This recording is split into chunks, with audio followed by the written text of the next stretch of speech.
ত্রিপুরায় মূলত টিপিএস পদ্ধতিতে আলুর চাষ করে থাকে রাজ্যের কৃষকরা, যা বেসাপেক্ষ এবং ভীষণ পরিশ্রমের। আরও সহজ পদ্ধতিতে আলুর চাষ যাতে করা যায় সেজন্য নতুন এআরসি পদ্ধতিতে আলু চাষ করার পরিকল্পনা গ্রহণ করেছে হর্টিকালচার ডিপার্টমেন্ট। রাজ্যের ৮ জেলার ১০০ জনের উপর কৃষক বর্তমানে এআরসি পদ্ধতিতে আলু চাষ করছে। এই পদ্ধতিতে চাষের ফলে আগামী ৫ বছরের মধ্যে আলুর বীজে স্বয়ংভর হবে ত্রিপুরা রাজ্য। হর্টিকালচার রিসার্চ কমপ্লেক্স ও এআরসি পদ্ধতিতে আলুর চাষ করা হচ্ছে। শুক্রবার নাগিছড়াস্থিত হর্টিকালচার রিসার্চ কমপ্লেক্স পরিদর্শন করেন রাজ্যের কৃষি এবং কৃষক কল্যাণ দপ্তরের মন্ত্রী রতনলাল নাথ। এআরসি পদ্ধতিতে আলুর চাষ, সেই সঙ্গে টিপিএস পদ্ধতিতে কিভাবে আলুর চাষ করা হচ্ছে তা সরজমিনে পরিদর্শন করেন তিনি।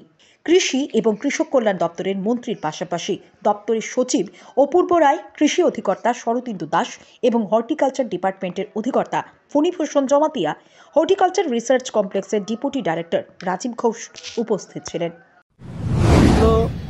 আমরা নতুন ধরনের আলুর বীজ আমরা দেওয়ার আমাদের এই নাগিছড়া রিসার্চ সেন্টার থেকে আমরা আলুর বীজ নতুন ধরনের, বিশেষ করে এআরসি মানে এআরসি পদ্ধতিতে আমরা একটা টিম পাঠিয়েছিলাম ভিয়েতনাম। সেখান থেকে ওনারা গিয়ে দেখে ওই সিস্টেমটাই আমরা এখানে চালু করতে যাচ্ছি। এবার আমরা 4 ধরনের আমরা আলুর বীজ এখানে লাগিয়েছি। একটা আমাদের টিপিএস আগের থেকে আছে, কিন্তু দেখা গেছে টিপিএস থেকে এই বর্তমান যে এআরসি সিস্টেমে অনেক বেশি প্রোডাকশন হয়। এবং এই বীজটা এখানে হলো সিস্টেমটা হলো আমরা কি পদ্ধতিতে আমরা বিশেষ করে না, যেমন না সাধারণত আমরা যে না সূর্য রশ্মি একটা যখন আমরা বীজ করি তখন অন্তত কমপক্ষে 10-12 ঘন্টা লাগে সূর্য, কিন্তু আমরা এখানে কৃত্রিম পদ্ধতিতে করি। কিন্তু এটা কৃষকের পক্ষে সুবিধা না এবং এটা ব্যয় সাপেক্ষ। সেই জন্য আমরা করছি কি, আমরা এখন যে পদ্ধতিতে করছি এটা আমরা 8টা ডিস্ট্রিক্টে কৃষকদের দিয়ে দিচ্ছি। তারা এটা দিয়ে একদিকে আমরা বীজও দিয়েছি, চারাও দিয়েছি, এরা আবার লাগাবে। এবার লাগিয়ে আগামী দিনে তারা নিজেরা বীজ সৃষ্টি করে রাখবে। আমরা এই যে পদ্ধতিতে করছি এটা হলো এআরসি সিস্টেম, এটাকে বলে এপিক্যাল রুটেড কাটিং। অর্থাৎ যে চারাটা লাগাবে এর থেকে যে ফুল হবে, ফুল থেকে ফল হবে।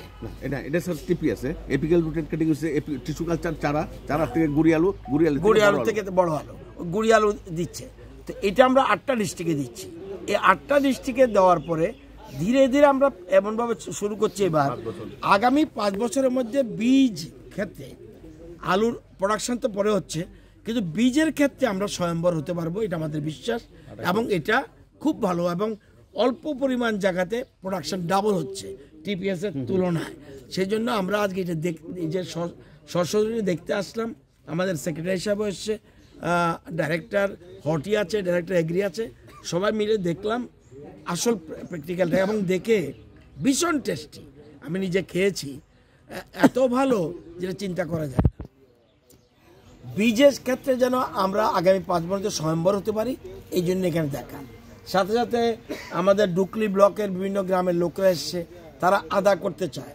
এখানে আমরা বেশ কিছু আদার বীজ দিলাম, যাতে ওরা ধীরে ধীরে ওই বীজ থেকে প্রোডাকশন করবে, সাথে সাথে নিজেরাও এই বীজ রেখে দেবে। যেমন আগে আমরা মনে আছে আমি ছোট থাকতে আমরা ধান করতাম, কিন্তু বীজের জন্য আলাদা কিছু ধান রেখে দিতাম।